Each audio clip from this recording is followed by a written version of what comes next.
Alléluia, soyez bénis, soyez bénis. Nous sommes au 6e jour de notre temps de jeûne et prière. Aujourd'hui, samedi 10 mai 2025, nous sommes au 6e jour.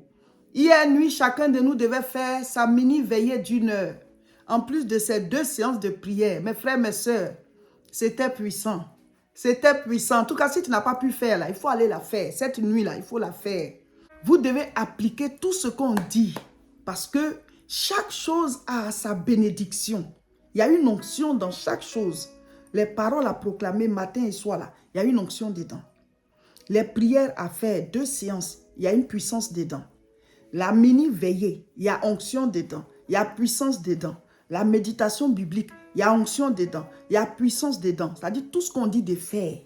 Les prières accordées, tout. Combat spirituel, tout. La liste. Ne ratez rien. Le programme est puissant. Hein?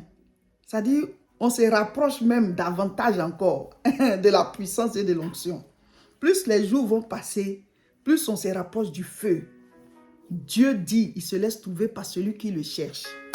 En tout cas, la mini-veillée d'hier, là, combat spirituel. C'est pourquoi tu es rentré dans le jeûne.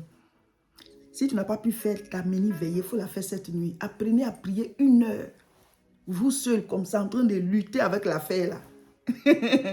Si c'est le non-accomplissement, si ce sont les échecs, les malédictions, la vie en dents des scies, tu montes, tu descends, l'enfantement, en tout cas, ou bien les oppressions, ou bien la malédiction, l'échec, la souffrance, en tout cas la maladie, il faut faire ta liste. Et puis tu combats chaque chose. Tu combats chaque chose.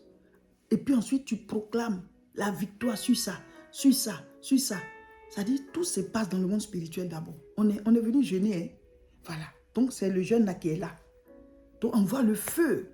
Attaque ce pourquoi tu es venu jeûner là. La situation qui te fait pleurer là. Il faut attaquer ça. Donc hier, en tout cas, c'était puissant. Vous pouvez la faire chaque nuit. Hein? La mini-veillée, c'est 1 heure seulement. Ou alors, tu peux faire 30 minutes. Mais en tout cas, moi, je suis habitué à prier un peu dans la journée, un peu dans la nuit aussi. C'est trop chic.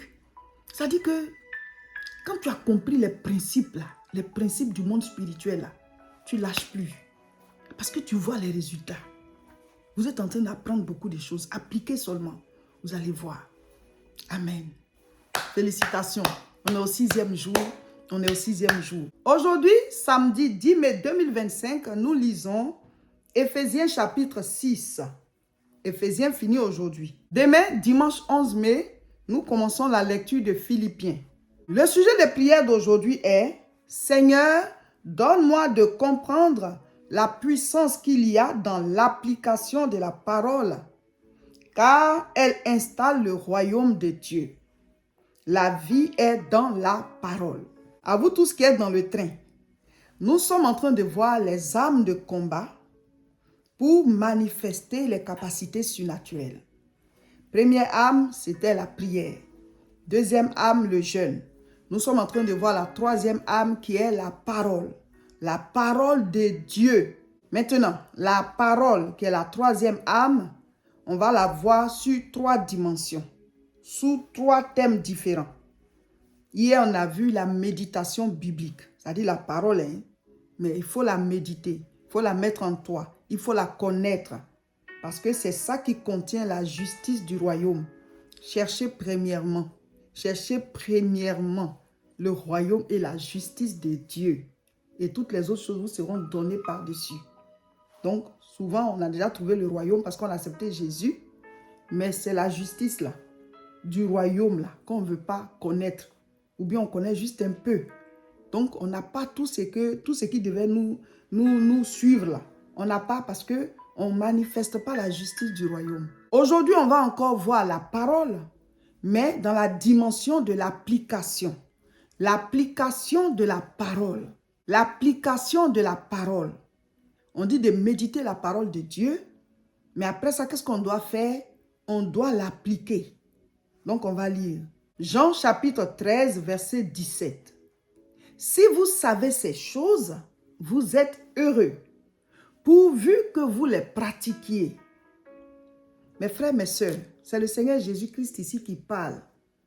Il dit, si on sait ces choses-là, c'est-à-dire si on connaît la parole, on est heureux. Mais pourvu qu'on mette en pratique cette parole. Donc l'application de la parole, la mise en pratique de la parole est très, très, très importante. Ça ne sert à rien de connaître les versets bibliques. Ça ne sert à rien de méditer la parole de Dieu tous les jours. Faire sa méditation biblique tous les jours et ne pas appliquer ce qu'on reçoit. Donc ça ne sert à rien. Le Seigneur dit, si vous savez ces choses, vous êtes heureux, pourvu que vous les pratiquiez. Savoir, c'est bien, mais pratiquer, c'est mieux. Tu sais et tu pratiques. Mais si tu ne sais pas, tu ne peux même pas pratiquer du tout. Donc, il faut apprendre la parole. Mais ensuite, il faut la pratiquer. Il faut la pratiquer. Nous allons lire un autre verset. Dans l'enseignement d'hier, nous l'avons lu. Aujourd'hui encore, on va le relire. Josué 1, verset 8. Que ce livre de la loi ne s'éloigne point de ta bouche.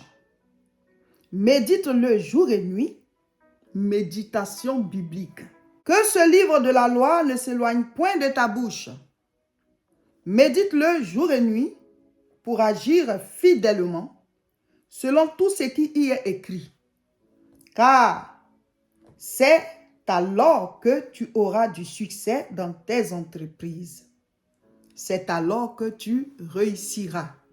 L'application de la parole. Donc dans ce verset, il y a deux choses. La méditation biblique, mettre la parole en toi, la lire.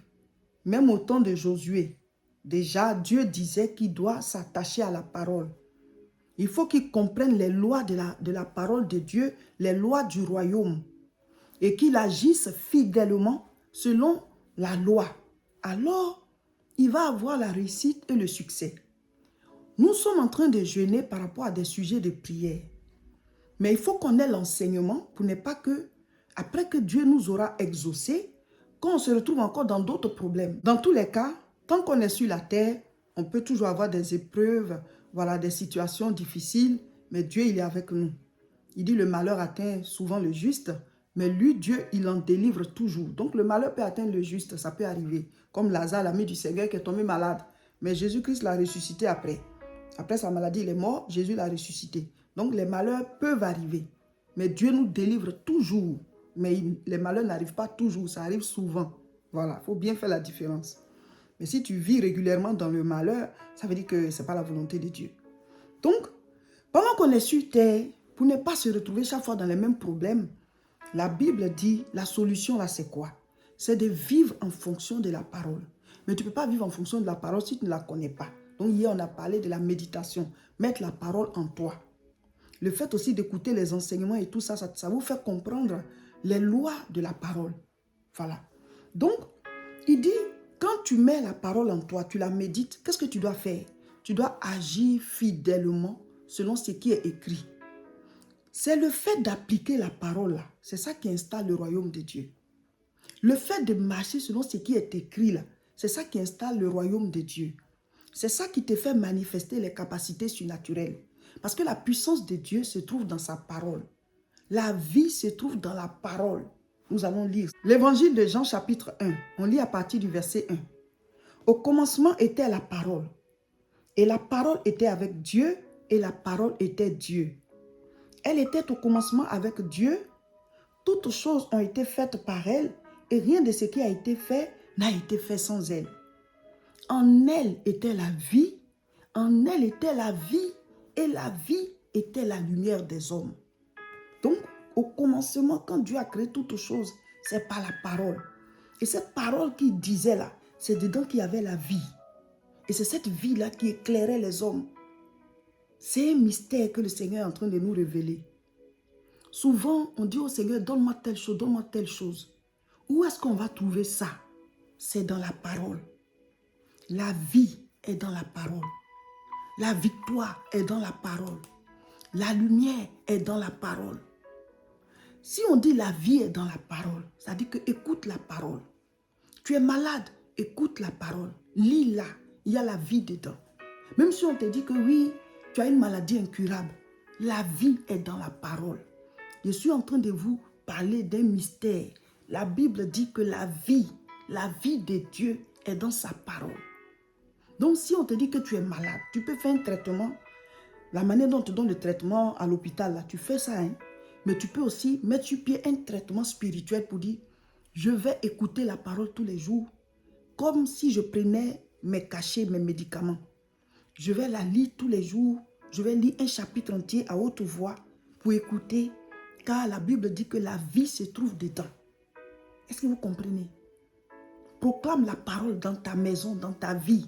La vie se trouve dans la parole. Donc, quand tu appliques la parole, en fait, tu installes la vie de Dieu. Je prends juste un exemple. Par exemple, le Seigneur dit de pardonner. Nous, on s'est dit que si quelqu'un nous a fait quelque chose, on doit tenir rigueur à la personne. On doit avoir une rancune, une rancœur dans notre cœur. Comme ça, c'est comme si on a l'impression qu'on fait du mal à la personne. Dieu dit de pardonner. Tant que tu ne pardonnes pas, c'est toi qui es en prison en fait. Parce que la personne ne voit même pas dans ton cœur pour savoir qu'elle est là-bas. Et la personne vit sa vie normalement. Donc quand tu pardonnes, là, tu te libères toi. Maintenant, Dieu dit à moi la vengeance, à moi la rétribution. C'est lui qui va te venger. Et souvent, on pense que Dieu va faire du mal à la personne. Non. Il peut ne pas faire de mal à la personne, mais toi, il t'élève pour que la personne voie. Dieu, il est comme ça. Il sait régler les comptes. Donc, quand il te dit pardonne, c'est pour que toi, ton cœur soit libéré. Parce qu'il a dit, heureux ceux qui ont le cœur pur, car ils verront Dieu. Tant que toi, ton cœur garde la rancœur, tes bénédictions n'arrivent pas. Spirituellement parlant, tu as fermé la porte. Tu ne vois pas Dieu. Dieu est esprit, on ne peut pas le voir. C'est pour dire que tes sujets ne seront pas exaucés. Donc toi, tu dois pardonner. Oh Seigneur, je me libère de cette rancœur, de cette rancune. Je pardonne à la personne. Comment Joseph a fait pour pardonner? Il a dit, vous avez voulu me faire du mal, mais Dieu a transformé ça en bien. Si dans ta tête, tu te dis que ce qu'ils ont voulu te faire comme mal, Dieu va transformer ça en bien, tu vas pardonner facilement. Et ton cœur sera léger et tu vas foncer vers tes grâces, tes bénédictions. Donc, l'application de la parole, là, en fait, ça installe le royaume de Dieu. Tu seras bien, même les maladies, parce que souvent, quand on garde les rancœurs, les rancunes, là, ça agit sur notre santé, mais on ne sait pas. Donc, tu es en train de prier pour la guérison. Dieu va te dire pardonne. Tu vas dire non, la personne m'a fait ça. Mais en fait, c'est le pardon là qui va installer la vie, qui va installer la guérison. Tu vas être libéré de ce fardeau qui faisait que tu étais malade. La Bible dit, hommes, aimez vos femmes. Femmes, soyez soumises à vos maris. L'homme qui aime sa femme, qui applique ce que Dieu dit. Parce que souvent, le diable va te détourner de la parole pour t'amener à aimer une autre femme qui n'est pas ta femme. Là, tu es en train d'ouvrir ta porte sur le malheur. Parce que là, tu es sorti de la parole. Or, ta vie, ta victoire, la vie du royaume se trouve dans la parole. Donc, l'application de la parole installe la vie du royaume. Je ne sais pas si vous comprenez. Il faut que je vous explique pour que vous puissiez comprendre. Souvent, on prie, on demande à Dieu, mais il nous a déjà donné. Ça se trouve dans la parole. Quand tu appliques la parole, tu installes le succès. Donc, il dit, hommes, aimez vos femmes. Tu ne dois pas aimer une autre femme que ta femme. Dieu dit, femmes, soyez soumises à vos maris. Ça veut dire quoi? S'il y a une décision à prendre et que vous deux vous disputez, toi, soumets-toi. Ce qu'il a dit là, faisons. Tu peux conseiller et prier. Si tu vois que c'est toi qui as raison, prie, Dieu va le convaincre. Parce qu'il est ton chef, mais lui aussi, il a un chef. Mais quand souvent, on est tellement récalcitrante, ça envoie une certaine rébellion dans notre couple et ça installe l'amour. Oh, Dieu, il sait comment il a créé l'homme. Il dit, soumets-toi. Donc, quand toi, tu te soumets, la vie s'installe dans ton couple. Pourquoi? Parce que la vie se trouve dans la parole. Il faut que j'arrive à vous expliquer pour que vous puissiez comprendre. Il y a des sujets de prière là. Tu demandes des choses. Dieu, il doit te donner. Mais il y en a, il va te faire trouver ça. Parce que c'est déjà dans la parole. La chose est déjà là. C'est toi qui ne sais pas où c'est. Donc, il dit cherchez, vous trouverez. Il va te faire trouver la chose. Il va te faire comprendre la chose.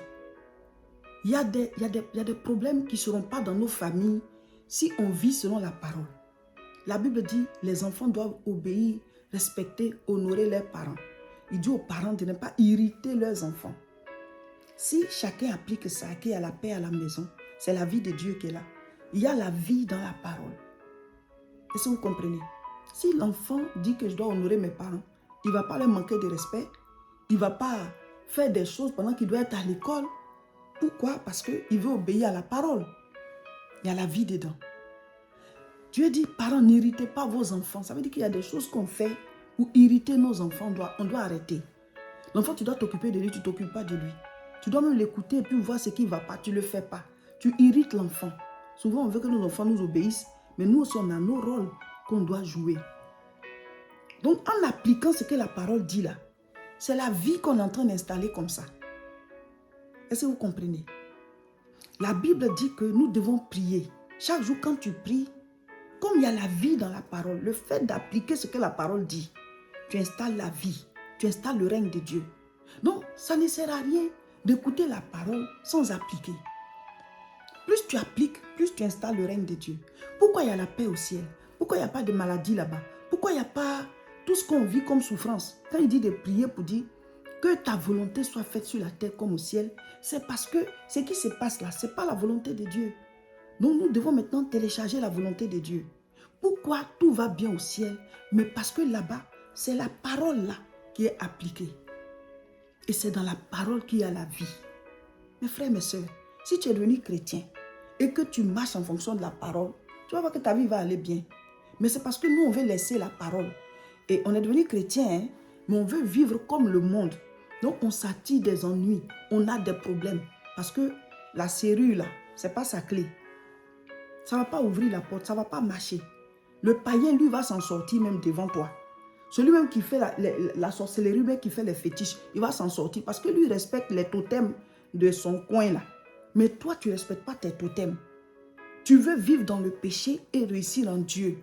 Que Dieu te donne la paix pour que tu ailles te réjouir avec Satan, faire toutes sortes de bêtises qui t'enrichissent pour que tu vives dans le mal, qui t'enrichissent pour que tu vives dans le péché, que Dieu te bénisse pour que tu vives comme tu veux. Ça, ce n'est pas possible.